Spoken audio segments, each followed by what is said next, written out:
Hey everybody, welcome back to the Frugal Filmmaker Q&A in Alaska. This is the show where you send me your filmmaking questions and I try to answer them. Remember, if you'd like your question read on the show, please send me an email to thefrugalfilmmaker@gmail.com, or you can comment below, or you can send me a message on Twitter @frugalfilmmaker. Now, if you recall, last week was Trivia Monday. That's the first Monday of the month where I ask everyone a trivia question to test your knowledge of the Frugal Filmmaker. At stake was one of these, a copy of the Frugal Filmmaker short film idea deck. And the question was, who is the most frequent guest on Frugal Filmmaker videos? And the correct answer was my son, codenamed Sparky. And the correct answer was given to me first by Will Fastie, so congratulations, Will.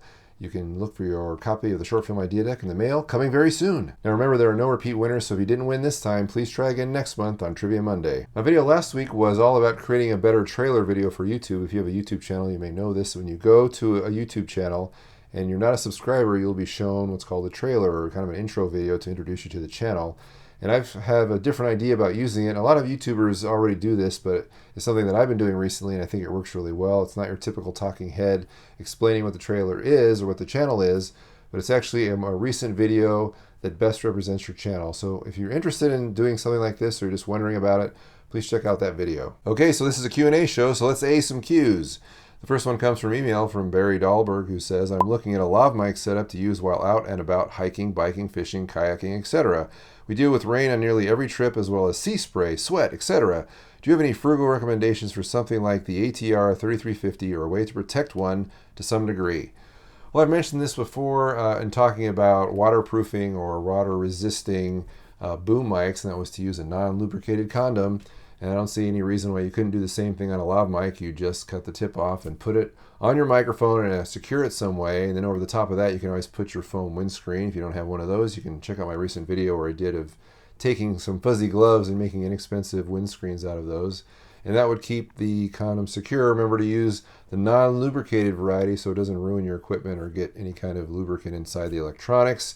Of course, if that's all you can get, then just use warm soapy water to wash them off and dry them, and you're all set. Now, you already said that you had your Zoom H1 in a waterproof case, and if you just get your microphone head waterproofed, I don't see any reason why the cord just couldn't hang free between the two, even if it gets wet. As long as it's not running down into the electronics or up into the microphone, you should be fine. So I think if you just take care of your microphone, your lav mic itself, and not necessarily the cable, you'll be set. All right, up next is Ray Rack, who says, in one video you mentioned using a Canon video camera, and in another you mentioned using a 28mm f2.0 rocker lens on your video camera. Are you still using this setup, or have you upgraded your equipment? Do you use the same equipment for your YouTube videos? And what video format do you use? Now, I have mentioned this in the past, but I'll just quickly update you on what I'm doing currently if you don't already know.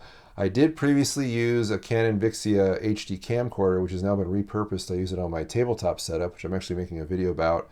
And I'll show you that in the near future. But this camera here, and my A camera, is actually a Sony NEX5N. It's sort of an obsolete camera right now, but it does take interchangeable lenses, and so you can easily adapt other lenses to it, other manual lenses, older lenses. I have a lot of Minolta lenses, including the rocker lens you mentioned. This is the 28mm right now.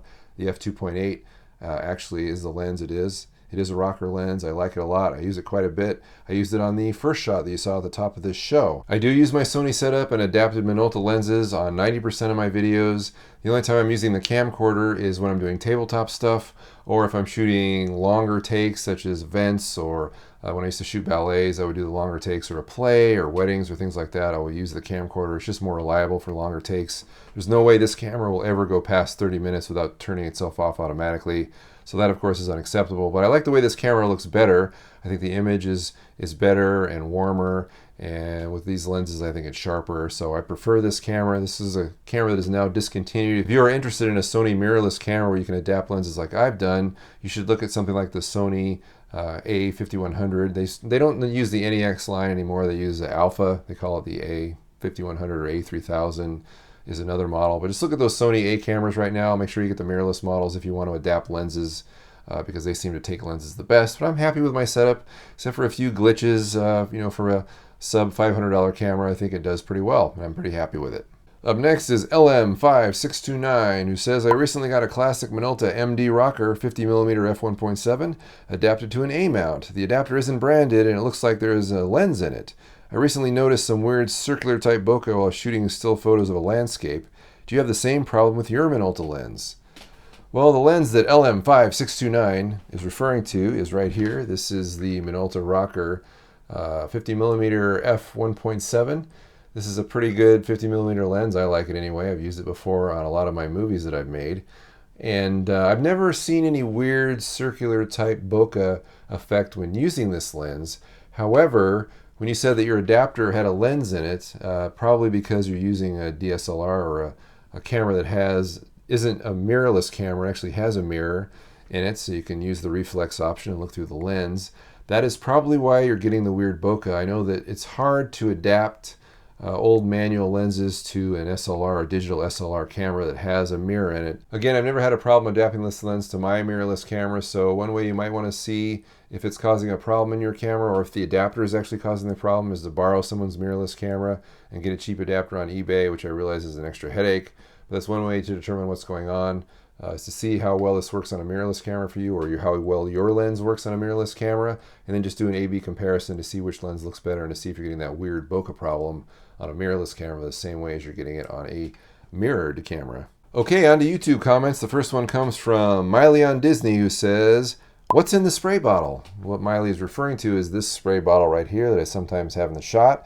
And if you're wondering what the solution is in here, this is just an LCD cleaner that I've concocted. I made a video about this in the past, and all it is 1/2 rubbing alcohol and 1/2 distilled water so it doesn't leave a residue. And the video that I originally created this for was also for cleaning lenses, but somebody emailed me and said, "Hey, you better take that video down because you're giving people bad information. If you use this on lenses, it'll destroy lens coatings."